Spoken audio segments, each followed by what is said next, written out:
YouTube లో ఇంతవరకు ఎవ్వరు చెప్పని టిప్స్ తో చేతులు కాలకుండా చాలా సింపుల్ గా కరకరలాడుతూ ఉండే బొరుగులుండల్ని ఇంట్లోనే ఎలా ప్రిపేర్ చేసుకోవాలో చేసి చూపిస్తున్నాను. ముందుగా స్టవ్ మీద ఒక కడాయి పెట్టేసుకొని 4 కప్పుల బొరుగులు వేసుకుంటున్నాను. బొరుగులు 2 నిమిషాల పాటు ఇలా లో ఫ్లేమ్ లో పెట్టి వేయించుకున్నామంటే చాలా క్రిస్పీగా వచ్చేస్తాయి. వీటిని ఒక బౌల్ లోకి వేసేసుకున్నాను. ఇప్పుడు ఇదే కడాయిలోని 1 కప్పు బెల్లము, 2 టేబుల్ స్పూన్ల వరకు మాత్రమే నీళ్లు వేసుకుంటున్నాను. ఇలా బెల్లం కరిగి చిక్కబడుతూ ఉంటుంది. 1/2 టీ స్పూన్ యాలకుల పౌడర్ కూడా వేసుకుని మొత్తం బాగా కలిసేటట్టు కలిపేస్తున్నాను. ఇలాగే కలుపుకుంటూ నీళ్ళలో వేసి చెక్ చేస్తున్నాను.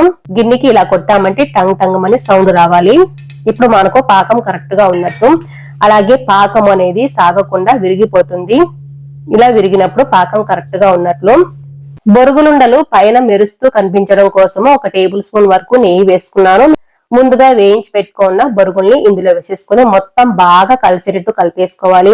ఇప్పుడు ఒక గుంట గరిటెని తీసుకొని నెయ్యి రాసేసుకున్నాను. అలాగే చేతికి కూడా నెయ్యి రాసేసుకొని వీడియోలో చూపిస్తున్నట్లుగా ఇలా ఉండలుగా చుట్టేసుకోవాలి. చేతులు కాలకుండా చాలా ఈజీగా తొందరగా ప్రిపేర్ చేసుకోవచ్చు. ఎలా చేసుకున్నా సరే ఉండలైతే మాత్రం చాలా ఫాస్ట్ గానే చేసుకోవాలి.